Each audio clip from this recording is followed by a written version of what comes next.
Sir அங்கே நாங்கள் நின்றுட்டு அந்த வாடகைக்கு நம்மளை கூப்பிட்றாங்க, நாங்கள் போகிறோம். அதுக்கு முன்னாடி அந்த பையன் ஏற்றிட்டு போகிறாங்க சார். 20 ரூபா 12 ரூபாய்க்கு யாராவது போவாங்களா? ஒன்றும் இல்லை, ரேபிடோக்காரங்க போவாங்களா?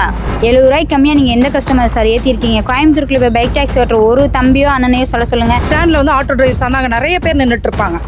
நீங்கள் சல்லுன்னு போகிறீங்க, வண்டி நிப்பாட்டுறீங்க, ஏறுங்கன்னு உட்காந்து ஏற்றிட்டு போனால் சிங்கா வந்து ராமநாதத்துக்கு நாங்கள் 100 ரூபாய்க்கு போகிறோங்க. இங்கே இருக்க ஆட்டோ டிரைவர்ஸ் யாராவது இல்லைன்னு சொல்லுங்கள் சார். 100 ரூபாய்க்கு போகிறோம், நாங்கள் 120 ரூபாய்க்கு போகிறாங்க பைக் டாக்ஸி. இது எப்படிங்க சார் நாங்கள் வந்து ஏற்றுக்குவோம்? நினச்சி பாருங்கள். சினிமாவுக்கு போனாலும் 1000 ரூபா பண்ணுறீங்க, எங்களுக்கு 10-20 தாங்க எச்சு கேட்குறோம். நாங்கள் வச்சுருந்தீங்கன்னா நீங்கள் போட்டு பாருங்க சார். இங்கேருந்து நீங்கள் காந்திபுரத்துக்கு போடுங்க சார். உங்களை 130 ரூபா இல்லாமல் கொண்டு போய் விட்டாருன்னா நாங்கள் அதுக்கப்புறம் நீங்கள் என்ன சொன்னாலும் நாங்கள் கேட்டுக்கிறோம் சார். 1 கிலோமீட்டருக்கு 20 ரூபா தான் வாங்குறோங்க. 1 கிலோமீட்டருக்கு 20 ரூபா அப்படிங்கிற ரேட்டில் நாங்கள் போகிறோம். 20 ரூபா 1 கிலோமீட்டருங்க. கஸ்டமர் ஒருத்தர் மட்டுமா வருவாங்க? 2 கிலோமீட்டருக்கு யாருமே வந்து கம்பல்சரி வந்து 250 ரூபா 200 ரூபாலாம் வாங்க மாட்டாங்க சார். மிஞ்சி போனால் 1 ஹவர் 1 மணி நேரம் ஒரு ஆட்டோவில் எங்கள் கூட ட்ராவல் பண்ணாங்கன்னா மட்டும்தான் வந்து 220 ரூபா வாங்குவாங்க சார். இலவச பஸ்ஸு வந்ததுங்க, எங்களுக்கு அதுவே பெரிய அடி. உண்மையால சொல்ல போனால் ஆட்டோ டிரைவர்ஸ்க்கு எல்லாமே இலவச பஸ் என்னைக்கு வந்ததோ அன்றைக்கி எங்களுக்கு பெரிய ஒரு அடி. அப்போ என்னென்னா எங்களெல்லாம் பார்த்தா கவர்மெண்ட்டுக்கு இழுச்சு வை மாதிரி தான் உண்மையாலுமே தெரியுதுங்க. பார்த்தீங்கன்னா ஹாஸ்டல் ஸ்டூடெண்ட்டு தான் மெயினாக இங்கே எல்லாமே லேடி ஹாஸ்டல் ஸ்டூடெண்ட் மட்டும்தான் எங்ககிட்ட வந்து கம்ஃபர்டபுளாக இருக்குதுன்ட்டுன்னு எல்லாம் வராங்க. கடைசியில் அமௌண்ட் பிரச்சனைனாலேயே முக்கால்வாசி பேர் பைக்குக்கு போய்க்கிறாங்க. அவ்வளோக்கெல்லாம் வாங்குறது இல்லைங்க. மினிமம் 80 ரூபா 70 ரூபா, இதுக்கு மிச்சம் போகிறதில்ல. அதோட 30 ரூபா கம்மியாக இருக்குன்னு பைக்காரங்க கூட போய்க்கிறாங்க பிள்ளைங்க. ஆட்டோக்காரங்களை யாருமே சப்போர்ட் பண்ண மாட்டேங்கிறாங்க, அரசியல்வாதிகளாகட்டும் பொதுமக்களாகட்டும்.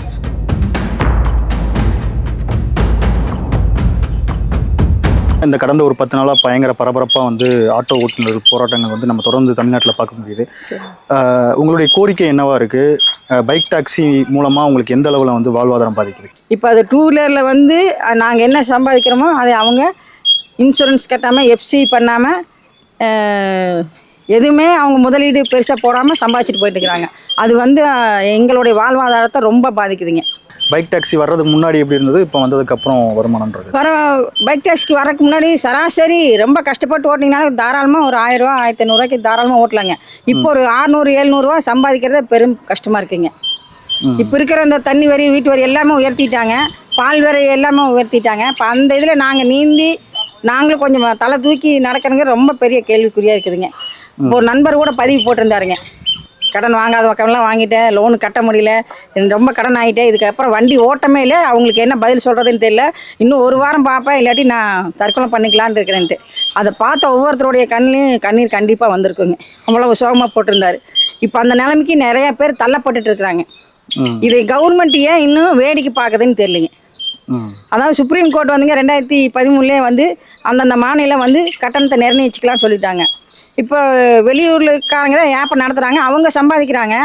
அதே சம்பாதனையை நீங்கள் கவர்மெண்ட்டாக பார்த்து ஒரு கட்டணம் நிர்ணயித்து எங்களுக்கு ஒரு அமுல்படுத்துங்கன்னு சொல்கிறேங்க. அதையே இவங்க செய்ய மாட்டேங்கிறாங்க. ஓட்டு போட்டு எல்லாம் ஜெயிக்க வைக்கிறோம். ஆட்டோக்காரங்களை யாருமே சப்போர்ட் பண்ண மாட்டேங்கிறாங்க, அரசியல்வாதிகளாகட்டும் பொதுமக்களாகட்டும். குறிப்பிட்ட தூரம் போகிறதுக்கு ஒரு 2 கிலோமீட்டர் போகணுன்னா 250 ரூபா கொடு, 300 ரூபா கொடுன்னு கேட்குறாங்க. அதனாலேயே வந்து ஆட்டோவை பெருசாக நாங்கள் விரும்புறதில்ல அப்படின்ற மாதிரியும் நிறைய சொல்கிறாங்க. இன்னொன்றுங்க சார், நீங்கள் சொன்ன மாதிரி 2 கிலோமீட்டருக்கு யாருமே வந்து கம்பல்சரி வந்து 250 ரூபா 200 ரூபாலாம் வாங்க மாட்டாங்க சார்.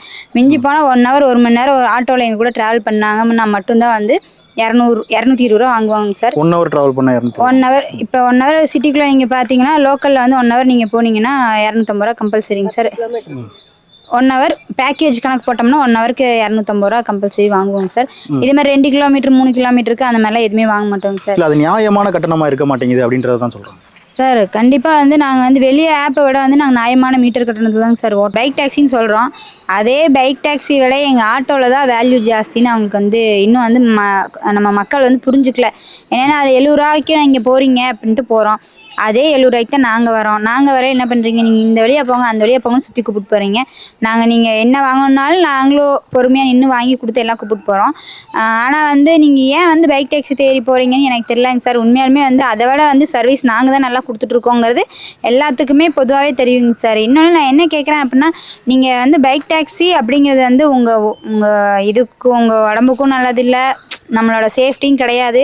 அதை மீறி நீங்கள் ஏன் போகிறீங்கன்னா அந்த 30 ரூபாங்கிறது பெரிய விஷயம் இல்லைங்க சார். நான் ஒன்று கேட்குறேங்க சார், 30 ரூபா நீங்கள் 3 பேர் இருக்கீங்க, அந்த 3 பேருமே வந்து நீங்கள் சேர்ந்து பைக் டாக்ஸி புக் பண்ணிங்கன்னா அவங்களுக்கு போகையில் பார்த்தீங்கன்னா அவங்க வாங்கி போகிறது 70 ரூபாயா தாங்க சார் இருக்கும். அந்த 70 ரூபாய்க்கு பண்ணி அதே 70 ரூபாய்க்கு தான் நாங்களும் இல்லை வரோம். கண்டிப்பாக இதவே என்ன சொல்கிறாங்க அப்படின்னா, நான் மட்டும்தான் வெளியே போகிறேன், ஆஃபீஸ் போகிறேன், வரேன், எனக்கு வந்து கம்ஃபர்டபுளாக இருக்குது, அதனால் ஃபேமிலியோட வந்தேன் அப்படின்னா கம்பல்சரி நான் ஆட்டோவில் தான் போவேன். சார் என்னோட பைக் டாக்ஸி ஓட்டுற நண்பர்களுக்கு எல்லாமே இது ஒரு வேண்டுகோளுங்க சார். எனக்கு தெரிஞ்ச வரைக்கும் பைக் டாக்ஸியில் யாருங்க சார் வந்து நீங்கள் 70 ரூபாய்க்கு கம்மியாக நீங்கள் எந்த கஸ்டமர் சார் ஏற்றிருக்கீங்க? கோயம்புத்தூருக்குள்ள இப்போ பைக் டாக்ஸி ஓட்டுற ஒரு தம்பியோ அண்ணனையோ சொல்ல சொல்லுங்கள், நான் 70 ரூபாய்க்கு கம்மியாக அதை ஏற்றிட்டு போயிட்டேன் சிஸ்டர்னு சொல்ல சொல்லுங்கள். கிடையாதுங்க சார். இது வந்து நான் வந்து சொந்த ஒரு அனுபவத்தில் சொல்கிறேங்க சார். பையனோட ஃப்ரெண்டு வந்தாங்க, வந்து வீட்டில் உட்காந்துருந்தான். அவன் வந்து அந்த தம்பி வந்து இதுலேருந்து வந்திருக்கான், நம்ம பூ மார்க்கெட்லேருந்து வந்திருக்காங்க சார். அவன் வந்து பைக் டாக்ஸி தான் வந்திருக்கான். இங்கேருந்து நம்ம ரிட்டன் திருப்பி ராமநாதபுரம் போகிறேன்னு கேட்டேன். அவன் போட்டிருக்காங்க சார் 54 ரூபா காட்டுச்சுங்க சார். அவன் எவ்வளோ கேட்டான் தெரியுங்களா? 120 ரூபா கொடுங்க வந்துடுறேன் அப்படிங்கிறாங்க சார். அப்போ பைக் டாக்ஸியில் அதானங்க சார் கேட்குறாங்க. ஒரே தம்பி தான். இதே வந்து நீங்கள் ஆஃபீஸ் போகிறீங்க சார், அதே கருத்து தாங்க சார் என்னோடதும். என் பையனோட ஃப்ரெண்டு தான் அந்த தம்பி புக் பண்ணாங்க. புக் பண்ணியில் பார்த்தீங்கன்னா 54 ரூபா காட்டுச்சிங்க சார். அந்த அதே பைக் டாக்ஸிக்காரன் என்ன தெரியுங்களா கேட்டார், தம்பி நான் சௌரிபாயத்துக்கிட்ட இருக்கேன்ப்பா, அங்கேருந்து நான் அங்கே வந்து உங்களை பிக்கப் பண்ணிட்டு வரணும்ப்பா, ஏன்னா நம்ம ஆட்டோ டிரைவர்ஸ் நம்மளுக்கு தெரியாது இல்லைங்க சார். அப்போ வந்து நான் என் பையன்கிட்ட கேட்குறாங்க, இந்த மாதிரிப்பா நாங்கள் வந்து சௌரிபாயத்துலேருந்து வரோம், அதனால் நீங்கள் 120 ரூபா கொடுங்க இறக்கிறோம், நாங்கள் 100 ரூபாய்க்கு போகிறோங்க சார். எங்கே இருந்தீங்க சார்? சிங்கா வந்து ராமநாதத்துக்கு நாங்கள் 100 ரூபாய்க்கு போகிறோங்க. இங்கே இருக்க ஆட்டோ டிரைவர்ஸ் யாராவது இல்லைன்னு சொல்லுங்கள் சார். 100 ரூபாய்க்கு போகிறோம் நாங்கள், 120 ரூபாய்க்கு போகிறாங்க பைக் டாக்ஸி. இது எப்படிங்க சார் நாங்கள் வந்து ஏற்றுக்குவோம் நினச்சி பாருங்கள். இது வந்து நான் சொந்த கருத்துங்க சார். ஒன்றும் இல்லைங்க சார், நீங்கள் இப்போ ஓலா பைக் டாக்ஸியோ இல்லை ரேப்பிட்டோ வச்சுருந்தீங்கன்னா நீங்கள் போட்டு பாருங்க சார். இங்கேருந்து நீங்கள் காந்திபுரத்துக்கு போடுங்க சார், உங்களை 130 ரூபா இல்லாமல் கொண்டு போய் விட்டாருன்னா நாங்கள் அதுக்கப்புறம் நீங்கள் என்ன சொன்னாலும் நாங்கள் கேட்டுக்கிறோங்க சார். சார் இப்போ நீங்கள் ஓட்டுற வந்து மீட்டர் ஆட்டோ ஓட்டிக்கிட்டு இருக்கீங்க? ஆமாங்க சார், மீட்டர் ஆட்டோ ஓட்டிக்கிட்டு சார். இப்போ பார்த்தீங்கன்னா ஹாஸ்டல் ஸ்டூடெண்ட்டு தான் மெயினாக இங்கே எல்லாமே லேடி ஹாஸ்டல் ஸ்டூடெண்ட் மட்டும்தான் எங்ககிட்ட வந்து கம்ஃபர்டபுளாக இருக்குதுன்ட்டுன்னு எல்லாம் வராங்க. கடைசியில் அமௌண்ட் பிரச்சனைனாலேயே முக்கால்வாசி பேர் பைக்குக்கு போய்க்கிறாங்க. அவ்வளோ காலம் வாங்குறது இல்லைங்க, மினிமம் 80 ரூபா 70 ரூபா, இதுக்கு மிச்சம் போகிறதில்ல. அதோட 30 ரூபா கம்மியாக இருக்குன்னு பைக்காரங்க கூட போய்க்கிறாங்க பிள்ளைங்க. ஆப் வந்து நம்ம வந்து கஸ்டமர் வந்து நமக்கு வாடகை கொடுக்குறாங்க. இப்போ வந்து ஹோப்ஸ்லேருந்து சிங்காநல்லூர் ட்ராவலுக்கு வந்து 40 ரூபா போடுறாங்க. நாங்கள் வந்து ஒரு எம்டி நாங்கள் சிங்காநல்லூர்லேயே இருந்தாலும் பக்கத்தில் அவைலபிள் இல்லைன்னா சிங்கானூரில் அந்த வாடகை விழுகும். நாங்கள் அங்கேருந்து எம்டி அடிச்சு 2 கிலோமீட்டர்ஸ் வந்து அவங்கள பிக்கப் பண்ணுறோங்க. அப்போது அந்த 40 ரூபா கூட நாங்கள் வந்து ஒரு 30 ரூபா சேர்த்து கொடுங்க அப்படின்னு தான் கேட்குறோங்க. சரிங்களா? அந்த கஸ்டமரே பார்த்தீங்கன்னாலும் ஹோப்ஸ்க்கு ஸ்ட்ரைட்டாக போக மாட்டாங்க, 2 பிள்ளைங்களை பிக்கப் பண்ணிட்டு போகணும் அப்படிம்பாங்க கேர்ள்ஸ். அதுகளே அந்த பொண்ணுங்களே நாங்கள் சேர்த்து தான் பிக்கப் பண்ணி அந்த 70 ரூபாய்க்கு நாங்கள் சிங்காநல்லூரை ட்ராப் பண்ணுறோம். இது வந்து நாங்கள் வந்து அவங்களுக்கு என்ன ஒரு சரியான ஒரு இதை தான் 30 ரூபா வந்து ஒரு பெரிய விஷயம் இல்லை. 3 பேர் வர்றாங்க, ஒரு ஷேர் ஆட்டோ இதில் தான் நாங்கள் வந்து போயிட்டுருக்கோம் வந்துகிட்ருக்கோம். ஓலாவில் அதையுமே ஏன் கேட்குறாங்க அப்படின்னு பார்த்தீங்கன்னாங்க சார், இங்கேருந்து ஏர்போர்ட் வந்து 5 கிலோமீட்டருங்க சார். வாடகையே அடிக்கல அப்படின்னா எங்களை மாதிரி வண்டி இந்த ஆட்டோ தொழில் நம்பி இருக்கீங்க வந்து அதை வந்து எடுத்துடுறோம். எடுத்துகிட்டு இங்கேருந்து 5 கிலோமீட்டர் நீங்கள் எம்டி அடிச்சு போகல எங்களுக்கு எதுவுமே இருக்குதுங்க சார். ஒரு கிலோமீட்டருக்கு 20 ரூபான்னு கணக்கு பட்டா கூட அந்த 100 ரூபா அதில் போயிருங்க சார். நாங்கள் வெறும் 30 ரூபாய்க்கு கேஸ் அடிப்போமா, டீசலுக்கு சரி பெறுமா, இல்லை எங்கள் ஃபேமிலி ரன் பண்ண முடியுமா? எதுவுமே முடியலைங்க சார். அரசாங்கத்து மூலியமாக எத்தனையோ நலத்திட்டம் பண்ணுறீங்க. இந்த ஆட்டோ தொழிலாளர்கள் ஏங்க சார் ஒரு மனுஷனா கூட மதிக்க மாட்டேங்கிறீங்க? எங்கள் கேள்வி அதாங்க சார். இத்தனை வருஷமாக யாருமே கேட்டதில்லை, இப்போ நாங்கள் கேட்குறோங்க சார். ஆட்டோனா வந்து அவ்வளோ ஒரு சீப்பாக நாங்கள் போகலிங்க சார். ஆட்டோ தொழிலுக்கு வந்தால் வந்து எல்லாருமே சீப்பானவே கிடையாதுங்க சார். நாங்கள் வந்து முழுக்க வந்து எங்கள் சொந்த காலில் நிற்கணும் அப்படின்னா மட்டும்தாங்க சார் நாங்கள் வந்து இருக்கோம். இங்கே இருக்க முக்கால்வாசி பேத்தில் வந்து எல்லாருமே ஹஸ்பண்ட் ஒய்ஃப் 2 பேருமே ஆட்டோ டிரைவர்ஸ் தாங்க சார். இங்கே நாங்கள் இப்போ இத்தனை 4 பேர் 5 பேர் நிற்கணும்னா 5 பேர்த்தோட வீட்டுக்காருமே வந்து ஆட்டோ டிரைவர்ஸ் தாங்க சார். நாங்கள் அப்படி இருக்கல 2 பேரும் சேர்ந்து இறங்கி ஏன் இதை பண்ணுறோம் அப்படின்னா எங்களுக்கு வந்து வருமானம் பத்துறது இல்லைங்க சார். முதல்ல ஆட்டோ எடுத்தால் ஒரு நாளைக்கு 1000 ரூபா சம்பாதிக்கலாம் அப்படின்னு சொல்லி நம்ம வந்து முடிவு பண்ணியிருந்தோம். இப்போ காலகட்டத்தில் பார்த்தீங்கன்னா இந்த பைக் டாக்ஸி வந்ததுக்கப்புறம் நாங்கள் ஒரு 500 ரூபா சம்பாரிச்சிட்டு 200 ரூபா கேஸ் டீசல் அடிச்சுட்டு 300 ரூபா வீட்டுக்கு கொண்டு போய் எந்த பிரயோஜனமும் கிடையாதுங்க சார். நாங்கள் அரசாங்கத்துக்கிட்ட கேட்குறது ஒன்றுங்க சார், எங்களையும் ஒரு மனுஷங்களாக மதிங்க. நாங்களும் டிரைவருக்கு தான், ஆட்டோ டிரைவர் தான், எங்களையும் வந்து ஒரு தொழிலாளியாக மதித்து எங்களுக்கு இந்த பைக் டாக்ஸி ரத்து பண்ணி கொடுங்க சார். நாங்கள் வந்து எங்களோட சர்வீஸில் நாங்கள் எப்போவுமே கரெக்டாக இருப்போங்க சார். மற்றபடி எங்களோட சர்வீஸில் வந்து இது குற்றம் அது குற்றம்னு யாரும் சொல்கிற அளவுக்கு நாங்கள் நடந்துக்க மாட்டோங்க சார். பைக் டாக்ஸி அப்படின்ற விஷயம் வந்து ரொம்ப ஆபத்தான விஷயம் அப்படின்ற மாதிரி சார். கண்டிப்பாங்க சார். இப்போ வந்து இந்த ஜெனி கிளப்பு கிட்ட போன வருஷம் கூட ஒரு வெளியூர்ல வந்து தங்கி இங்கே வேலை செய்ய இந்த பொண்ணு ஸ்பாட் அவுட்டுங்க சார். நான் ஒன்றே கேட்குறேங்க சார், ஒட்டுமொத்த பொதுமக்களுக்குமே கேட்குறேங்க சார். அந்த காலத்தில் வந்து வீட்டுக்காரு கூட வந்து வண்டியில் போனால் ரைட்டு, அடுத்தவங்க கூட வண்டியில் போனான்னு இருந்த ஜென்ரேஷன் தான் நம்மளோடது. இப்போ வந்து அந்த பைக் 2 வீலரில் வந்து எங்களை விட நீங்கள் 10 ரூபா கம்மியாக தாங்க சார் 10 ரூபாய்க்கு தான் கம்மியாக போகிறீங்க. அந்த 10 ரூபா நீங்கள் எங்களுக்கு கொடுத்தீங்க, நாங்கள் மனசார உங்களுக்கு சர்வீஸ் பண்ணுவோங்க சார். அதே சார் யாருமே ஏற்றுக்க மாட்டேங்கிறீங்க. அதே 2 வீலரில் நீங்கள் 2 பேர் போனால் அவங்க மீட்ரு மேலே அவங்களுக்கு வந்து நீங்கள் 50 ரூபா கேட்டு தான் உங்களுக்கு ஓட்டுறாங்க. உங்களுக்கு 30 ரூபா காட்டியிருக்கோம், 50 ரூபா எக்ஸ்ட்ரா கேட்டால் 80 ரூபா ஆயிடுதுங்க சார். 80 ரூபாய்க்கு நீங்கள் 2 பேர் போகிறீங்க. அதே 80 ரூபாய்க்கு நாங்கள் 3 பேர்த்த 4 பேர்த்தெல்லாம் கூப்பிட்டு போகிறோம்லங்க சார். அப்புறம் ஏங்க சார் ஆட்டோ டிரைவர்ஸை ஏன் வந்து நீங்கள் வந்து இது பண்ணுறாங்கன்னு எங்களுக்கு தெரியலைங்க சார். இப்போ ரெண்டாவது இந்த பைக் டாக்ஸி மூலமாக நீங்கள் நேரடியாக பாதிக்கப்பட்டிருக்கீங்களா? ஒன்றும் இல்லைங்க சார், டிமேட் பேக் சைடு தாங்க சார். அங்கே நாங்கள் நின்றுட்டு அந்த வாடகைக்கு நம்மளை கூப்பிட்றாங்க, நாங்கள் போகிறோம். அதுக்கு முன்னாடி அந்த பையன் ஏற்றிட்டு போகிறாங்க சார். என்ன தம்பி இங்கே நின்று ஏற்றிட்டு போகிறீங்க அப்படிங்க, வாடகைங்க காமிச்சு ஒரே வண்டியில் 2 பேர்த்த ஏற்றிட்டு போகிறாங்க சார். அந்த 2 பேர்த்த நீங்கள் எப்படிங்க சார் அலோட் பண்ணலாம்? அப்போ 3 பேர் ஆயிடுது இல்லைங்க. லேடிஸாக இருந்தாலுமே ட்ரிபிள்ஸ் போனால் பிடிக்கிறீங்க, அப்போ ஏன் நீங்கள் பைக் டாக்ஸியில் 3 பேர் போனால் ஏன் பிடிக்க மாட்டேங்கிறீங்க சார்? என்னோட சின்ன ஒரே ஒரு கருத்துங்க சார். ஒன்றா வந்து 2 வீலரை வந்து டீ போர்டாக மாற்றுங்க, இல்லையா வந்து எங்களுக்கு வந்து ஓன் போர்டாக மாற்றி கொடுத்துருங்க. எங்களுக்கு வருஷத்துக்கு ஒருக்கா 10,000 இன்சூரன்ஸ் கட்ட வேண்டியது இல்லைங்க சார், மிச்சம் தானேங்க சார். மீட்டர் கட்டணத்தை உயர்த்தினாலும் இது வந்து சரியாயிருமான்னு கேட்குறேன். அப்பயும் மக்கள் வந்து எங்கள் ரேட்டு கம்மியாக இருக்குது அப்படின்னு பார்த்தானே போவாங்க. ஒரு ஆட்டோவில் வந்து எங்களுக்கு வந்து 3 பேர் தான் எங்களுக்கு வந்து பெர்மிஷன் கொடுத்துருக்கீங்க. பேசஞ்சர் வந்து 3 பேர் தான் ஏற்றணும், 4வது ஏற்றினா நான் ஃபைன் போடுவேன்னு சொல்லி போடுறீங்க. அதே 2 வீலரில் வந்து பைக் டாக்ஸியில் வரவங்க ஒரே இதில் வந்து 2 ஆர்டரா 2 பேர்த்த நீங்கள் ஏற்றிட்டு போகிறீங்க. நாங்களும் அதே போகிறாங்களா? ஆமாங்க சார், நாங்களும் அதே 70 ரூபாய்க்கு தாங்க சார் நாங்களும் கஷ்டப்படுறோம். நாங்களும் வந்து அவங்க போகிற இடத்துக்கு அதே ரேட்டுக்கு தான் நாங்களும் 70 ரூபாய்க்கு போகிறோங்க சார். அதே 70 ரூபா நீங்கள் வந்து அழகாக வந்து எந்த விதமான இதுவுமே நீங்கள் கட்டாமல் எதுவுமே இன்சூரன்ஸ் போடாமல், உங்களுக்கு எப்சி இல்லை எதுவும் இல்லை, மாதத்துக்கு ஒருக்கா ஒரு 3000 4000 நீங்கள் வந்து இன்சூரன்ஸ் போட்டுக்கிறீங்க வருஷத்துக்கு ஒருக்கா. நாங்கள் அப்படி இல்லைங்க சார். எங்கள் ஆட்டோ ஓடலினாலும் நாங்கள் வருஷமானால் இன்சூரன்ஸ் கட்டி தான் ஆகணும், 2 வருஷத்துக்கு ஒருக்கா எப்சி பண்ணி தான் ஆகணும். அப்போ வந்து அரசாங்கத்தினால அது முடியாது அப்படின்னா எங்களுக்கு வந்து 2 வீலர் மேலே எங்களுக்கு வந்து ஓன் போர்டு ஆக்கி கொடுக்க சொல்லுங்கள். வெளிநாட்டில் இருக்கிற ஏதோ ஒரு தலைவர், அவர் ஓலா, ஊபர், ரேபிடோ ஏதோ வச்சுட்டு போகிறாரு. அந்த ஆப்பை ஏன் நம்ம கவர்மெண்ட் வந்து நம்ம மக்களுக்காக செய்யக்கூடாது? எவ்வளோ லட்சம் செலவு பண்ணி அந்த ஆப் நாங்கள் வந்து ஓப்பன் பண்ண முடியாது. அதனால் கவர்மெண்ட் வந்து அந்த ஆப் வந்து இங்கே கொண்டு வந்தாங்கன்னா, இங்கே கோயம்புத்தூரில் மட்டும் ஒரு 5000 ஆட்டோ மெம்பர்ஸ் இருக்காங்க. அவங்க வந்து நாங்கள் வந்து பாதிக்கப்படாமல் எங்கள் வாழ்வாதாரத்தை நாங்கள் பயன்படுத்திக்குவோம். இந்த கமிஷன் வந்து நம்ம கவர்மெண்ட்டுக்கு அது கிடைக்குங்க. அதனால் நான் வந்து கவர்மெண்ட்டுக்கு வைக்கிற ஒரே ஒரு கோரிக்கை, இதை வந்து நம்ம கவர்மெண்ட் எடுத்து நடத்தினா நல்லாயிருக்கும்னு நினைக்கிறேங்க. சிங்கானல்லூர்லேருந்து காந்திபுரத்துக்கு ஒரு சவாரி போகிறீங்க அப்படின்னா அது என்ன கால்குலேஷனில் அமௌண்ட் வந்து கஸ்டமருக்கு சொல்கிறோம், அதை கொஞ்சம் விளக்க முடியுமா? ஒன்றும் இல்லைங்க. இப்போ கவர்மெண்ட்டு நிர்ணயித்த மீட்ரு கட்டணம் பார்த்தீங்கன்னா 25/12 இது கவர்மெண்ட்டு நிர்ணயிச்சதுங்க. எப்போ 2012 2012லேருந்து இப்போ வரைக்கும் பெட்ரோல் விலை ஒன்றும் இல்லை. அப்போ நாங்கள் வந்து 50-20 கிலோமீட்டருக்கு 20 ரூபா போட்டு, அதாவது இப்போ சின்ன குரூப்புக்கு கோயம்புத்தூரில் நிறையா இருக்குங்க. 1 கிலோமீட்டருக்கு 20 ரூபா தான் வாங்குறேங்க. 1 கிலோமீட்டருக்கு 20 ரூபா அப்படிங்கிற ரேட்டில் நாங்கள் போகிறோம். 20 ரூபா 1 கிலோமீட்டருங்க. கஸ்டமர் ஒருத்தர் மட்டுமா வருவாங்க, 4 பேர் வருவாங்க. பேகு கண்டிப்பாக பேகு எல்லாம் எடுத்துகிட்டு வராங்க. நாங்கள் எல்லாத்தையும் சேர்த்து அதே எக்ஸ்ட்ரா யாரும் கேட்க போகிறது கிடையாது. 3 பேர் வாங்க ஏற்றிட்டு தான் நாங்கள் போகிறோம். இதே வந்து ரேபிட்டோனால கூட்டிகிட்டு போக முடியாது.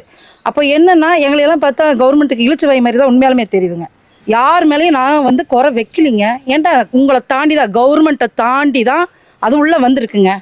கவர்மெண்ட்டை தாண்டி தான் உள்ளே வந்திருக்கு. கவர்மெண்ட் நீங்கள் எடுத்து நடத்துங்க. எத்தனையோ விஷயம் கவர்மெண்ட் எடுத்து நடத்துகிறீங்க, நீங்கள் எடுத்து நடத்துங்க. உங்கள் கவர்மெண்ட் என்ன ரேட் வைக்கிறாங்களோ அதுக்கு நாங்கள் கீழ்ப்படிஞ்சு மீட்டர் ஆட்டோ கட்டணம் ஓட்டுறோம். மக்கள்கிட்ட நாங்கள் நேரடியாக கோரிக்கை வைக்கிறது, ஆட்டோ டிரைவர்ஸ் நாங்கள் எல்லாம் கோரிக்கை வைக்கிறது என்னென்னா, ஃபஸ்ட்டு உங்கள் உயிர் முதல்ல சேஃப்டி முக்கியம். இப்போ யார் வேணாலும் இப்போ 2 வீலர் எடுத்து ஓட்டலாங்க, யார் வேணாலும் ஓட்டலாம். இப்போ ஆட்டோங்கிறது வந்து அப்படி எடுத்து ஓட்ட முடியாது. ஒரு என்ன சொல்கிறதுங்க, நீங்கள் வர்றீங்க அப்படின்னா ஒரு ஃபேமிலியாக வர்றீங்க, ஒரு குழந்தைய ஏற்றி விட்றீங்கன்னா நாங்கள் பாதுகாப்பாக கொண்டு போய் விடுறோம், பாதுகாப்பாக நாங்கள் கொண்டு வந்துடுறோம். இந்த 10 ரூபா 20 ரூபா எத்தனையோ விலைவாசி அதிகமாகிருச்சு. எத்தனையோ நீங்கள் வந்து எல்லாம் கம்மி ரேட்டுக்கு யாரும் எதுவும் மக்கள் வந்து பண்ணலை. மக்கள் வந்து எல்லாமே ஒரு சினிமாவுக்கு போனாலும் 1000 ரூபா பண்ணுறீங்க. எங்களுக்கு 10-20 தாங்க எச்சு கேட்குறோம். நாங்கள் நீங்கள் கொடுக்குற அந்த 10-20க்கு நிறைய ஃபேமிலி நாங்கள் வாழ்கிறோம். நிறைய ஃபேமிலி நீங்கள் ஒரு சினிமாவுக்கு போனால் ஒரு 1000 ரூபா தாராளமாக பண்ணுறீங்க. அந்த 10-20ன்றது எல்லார்ட்டையும் இருக்கணுன்ற அவசியம் இல்லைல்ல, எல்லாத்துக்கிட்டையும் இருக்கணும் அவசியம் இல்லைங்க. நாங்கள் கேட்குறதுனால நாங்கள் அந்த மீட்டருக்குள்ளே தான் நாங்கள் கேட்குறோம். நாங்கள் கேட்குறது அந்த மீட்டருக்குள்ளே தான் கேட்குறோம். நாங்கள் எக்ஸ்ட்ரா நாங்கள் கேட்க கிடையாது. கவர்மெண்ட் ஒரு நிர்ணயிங்க. இலவச பஸ்ஸு வந்ததுங்க, எங்களுக்கு அதுவே பெரிய அடி. உண்மையால் சொல்ல போனால் ஆட்டோ டிரைவர்ஸ்க்கு எல்லாமே இலவச பஸ் என்னைக்கு வந்ததோ அன்றைக்கி எங்களுக்கு பெரிய ஒரு அடி. அதுக்கப்புறம் இப்போ ரேபிட்டோ இப்படி ஒவ்வொன்றா வந்துட்டு இருந்தால் இப்போ எங்கள் வாழ்வாதாரம் என்ன பண்ணுறது நாங்கள் மக்கள்கிட்ட நாங்கள் கேட்குறோம். தமிழ்நாடு அரசோட ரேஷன் கார்டு இருக்கவங்களுக்கு தான் முன்னுரிமை கொடுக்கணும். அதே மாதிரி புதுசாக வரக்கூடிய ஆட்டோக்களுக்கு வந்து ரிஜிஸ்ட்ரேஷன் கொடுக்கக்கூடாது, ஆட்டோ அதிகமாக இருக்குது அப்படின்ற மாதிரியும் கேள்விப்பட்டேன். அது என்ன காரணத்துக்காக? ஒரு 5 வருஷத்துக்கு முன்னாடி உள்ள கோயம்புத்தூரில் உள்ள ஆட்டோக்கள் எண்ணிக்கையும் இப்போ உள்ள ஆட்டோக்கள் எண்ணிக்கையும் எவ்வளோ இருக்குன்னு நீங்கள் ஒரு சின்ன ஒரு கால்குலேஷன் நீங்கள் போட்டிங்கன்னா, போக்குவரத்து துறையில் நீங்கள் ஒரு கணக்கு போட்டிங்கன்னா உங்களுக்கு தெரியும். ரிஜிஸ்டர் பண்ணிக்கிட்டே இருக்கிறாங்க. ஒன்றும் இல்லைங்க, இப்போது ரெடி கேஷோட போய் ஆட்டோ கேட்டிங்கன்னா ஆட்டோ கிடையாது. உங்களுக்கு 1 மாதம் கழிச்சு தான் உங்களுக்கு வண்டி வரும். ஒரு மக்கள் இவ்வளோ தான் இருக்கிறாங்கன்னா அதுக்கு தகுந்த மாதிரி தான் வண்டி வந்து விடணும்.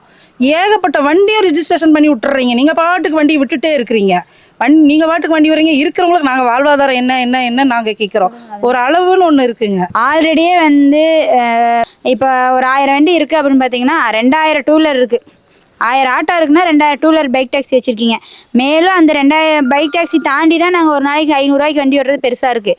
இந்த மாதிரி இருக்க சுச்சுவேஷனில் நீங்கள் மறுபடி வண்டி உள்ளே வந்துட்டே இருந்துச்சுன்னா எங்களுக்கு வந்து அந்த 500 ரூபா கூட கிடைக்காதோங்கிற அந்த ஒரு ஆதங்கத்தில் தான் அவங்க வந்து சொல்லியிருப்பாங்களே ஒழிஞ்சு மற்றபடி மட்டும் கிடைக்காது இல்லைங்க, வர்றவங்களுக்கும் இது யாருக்கு வரவங்களுக்கும் கிடைக்காதுங்க சார். வரவங்க எனக்கு தெரிஞ்சுங்க சார், புது வண்டி எடுக்கிறீங்க எல்லாருமே வந்து 3 மாதம் தாங்க சார். 4வது மாதம் அவங்களால டியூ கட்ட முடியுது இல்லைங்க.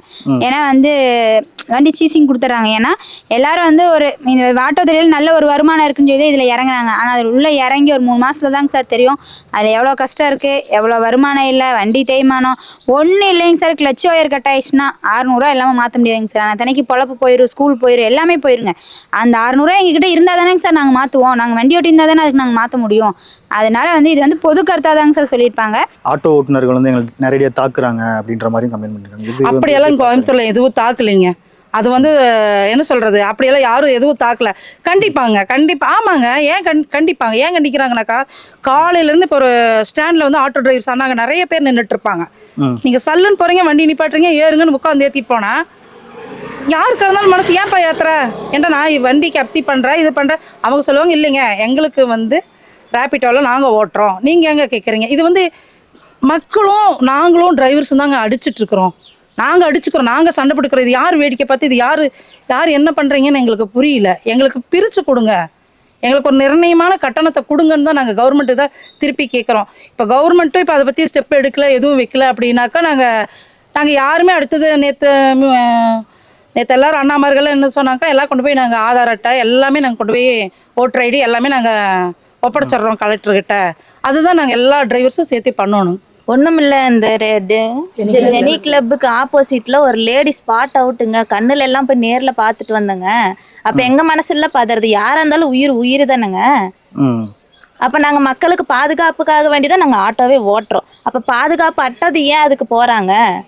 நாங்க காசுக்காக வேண்டி நாங்க பேசலைங்க, மக்களுடைய பாதுகாப்புக்காக வேண்டிதான் பேசுறோம். நாங்க பொழுதுபோக்குக்காக வேண்டிய ரேபிடோ பைக் டாக்ஸி மாதிரி எல்லாம் ஓட்ட கிடையாது. பொருளாதாரத்துக்காக வேண்டியும் வாழ்வாதாரத்துக்காக வேண்டியும் தான் நாங்க வந்து இந்த பொழப்பை தேடி வந்திருக்கிறோமே தவிர பொழுதுபோக்குக்காக வேண்டி இந்த வாழ்வை தேடி நாங்க வர கிடையாது. ரோடு மோசம், அது மோசம், இது மோசம்னு இன்ன வரைக்கும் எங்க லேடி டிரைவரும் சரி, எங்க சுத்தி இருக்கிறவங்களும் சரி ஆப் மூலியமா தான் ஓட்டிட்டு இருக்கிற. இன்ன வரைக்கும் யாரும் எந்த தரப்பும் இந்த மாதிரி சொன்னதே கிடையாது. புதுசா பாத்தீங்கன்னா குளிமேடெல்லாம் இருக்கும், சுத்தி போனா ஒரு 10 ரூபா அந்த இதுலயே எக்ஸ்ட்ரா தான் வரும். ரேபிட்டோ அதை அக்செப்ட் பண்ணி ஓட்டிட்டு தாங்க இருக்கிறோம். அந்த ரோடு கூட்டிட்டு போனா ஒரு 10 ரூபா அதுலயே எக்ஸ்ட்ரா காட்டும் அப்படின்னு சொன்னாங்கன்னா எங்களை இந்த வழியே கூட்டிட்டு போறேன்னு தான் சொல்லுவாங்க அவங்க. அதை அக்செப்ட் பண்ணி அதுக்கு தகுந்த வாடகைக்கு இத்தனைக்கு சுத்திட்டு போறது அதே சார்ஜ் தான் வரும், நேரடி போனாலும் அதே சார்ஜ் தான். எங்களுக்கு என்ன, அவங்களும் சரி இதா இருக்கணும், நம்மளும் பாதுகாப்பா இருக்கணும், சுத்திட்டே போவோம். அதே ரேட்டுக்கு தான் சுத்திட்டே போவோம். 1/2 கிலோமீட்டர் 1 கிலோமீட்டர்னாலும் சுத்திட்டே தான் போவோம். இன்ன வரைக்கும் எங்க தரப்புல இருந்து யாரும் அப்படியெல்லாம் சொன்னதும் இல்லை. கஸ்டமர் கிட்ட எங்களுடைய சுத்தி இருக்கிற கஸ்டமர் எவ்வளோ கஸ்டமர் இருக்கிறாங்க, இன்ன வரைக்கும் எங்களை பேடா ஒரு இதுவும் சொன்னதும் இல்லை. எல்லா இடத்துலையோட உங்க இடத்துல பரவாயில்லம்மா, பாதுகாப்பும் இருக்கு, லேடி டிரைவருங்கன்னு பாதுகாப்பும் இருக்கு, கம்மி பட்ஜெட்டாவும் இருக்கு, பரவாயில்லைங்கம்மா, எங்களுக்கு ஹெல்ப்பும் பண்றீங்க. இத்தனைக்கு அவங்க லக்கேஜ் எல்லாம் நாங்க தூக்கிட்டு போவோங்க. அதுக்கு எல்லாம் எங்களை வந்து நல்லவங்கன்னு தான் சொல்லி இருக்கிறாங்க. எங்க கண்ணு முன்னாடி இந்த மாதிரி ஆக்சிடென்ட் எல்லாம் நடக்கிறனால தான் அதுக்கு நாங்க எதிர்ப்பு தெரிவிக்கிறோம். இந்த பைக் டாக்ஸி நைட்டு ஒரு 12 மணிக்கு 1 மணிக்கு உடம்பு சரியில்லைன்னு சொல்றாங்க. அப்போ பைக் டாக்ஸி உடம்பு சரியில்லை வீட்டுக்கு எவ்வளோ பேர் வராங்க? ஒரு 3 பேர் உடம்பு சரியில்லைன்னா கூட்டிகிட்டு போகிறாங்க. அந்த பைக்கில் கூட்டிகிட்டு போக முடியுங்களா? அப்போ ஆட்டோக்காரர் தானே கூப்பிட்டீங்க, நீங்கள் தானே அனுசரித்து போவேணும் எல்லாரையுமே, சொல்லுங்கள். இப்போ 2 வருஷம்லாம் 6 மாதத்துக்கு முன்னால் பெங்களூரில் ஒரு பொண்ணு ஒரு ஃபங்க்ஷனுக்கு போயிட்டு வருது பைக் டாக்ஸி தான். அந்த பொண்ணு சீராடிட்டாங்களே, புரிஞ்சுங்களா? பிள்ளைங்களுக்கு தான் வருவேன்னு, பொதுமக்கள் தான் எங்கள் குடும்பம், நாங்கள் அவங்களுக்கு கையெடுத்து விடுவேணுன்னு பொதுமக்கள் நினச்சதான் முடியுங்க. யார் போராட்டம் பண்ணாலும் முடியாது. நாங்கள் எந்த நேரத்தாலும் போகிறோம். பைக்கு உடம்பு சரியில்லை வாங்கன்னு கூப்பிட்டா ஓடும். அந்த டைமில் பைக் டாக்ஸி ஃபோன் பண்ணுவேன் தானே, எவ்வளோ பேர் போக முடியும்? ஒருத்தர் உட்காந்து ஒருத்தர் பிடிச்சி போக முடியும். இல்லைங்களா? வெள்ளையன் ஆட்சி பண்ண காலத்து தான் நம்ம காந்தி தாத்தா எல்லாம் வந்து வெள்ளையனை வெளியேறு இயக்கம் கொண்டு வந்து சுதந்திரம் வாங்கி இன்றைக்கி 75 வருஷம் ஆகுதுங்கிறாங்க. ஆனால் எங்களை பொறுத்த வரைக்கும் இந்த ஆட்டோ ஃபீல்டுக்கு இன்னும் சுதந்திரம் கிடைக்கல. இந்த ரேபிடோ பைக் டாக்ஸி இந்த வந்ததுனால எங்களுக்கு சுதந்திரத்தை எதிர்பார்த்து காத்து கொண்டிருக்கோம். இந்த கவர்மெண்ட் வந்து எங்களுக்கு ஒரு நல்லாட்சி அமைச்சு எங்களுக்கு வந்து இந்த விடியலை வந்து வாங்கி தரணும்னு நாங்கள் வந்து வேண்டி கேட்டுக்கொள்கிறோம்.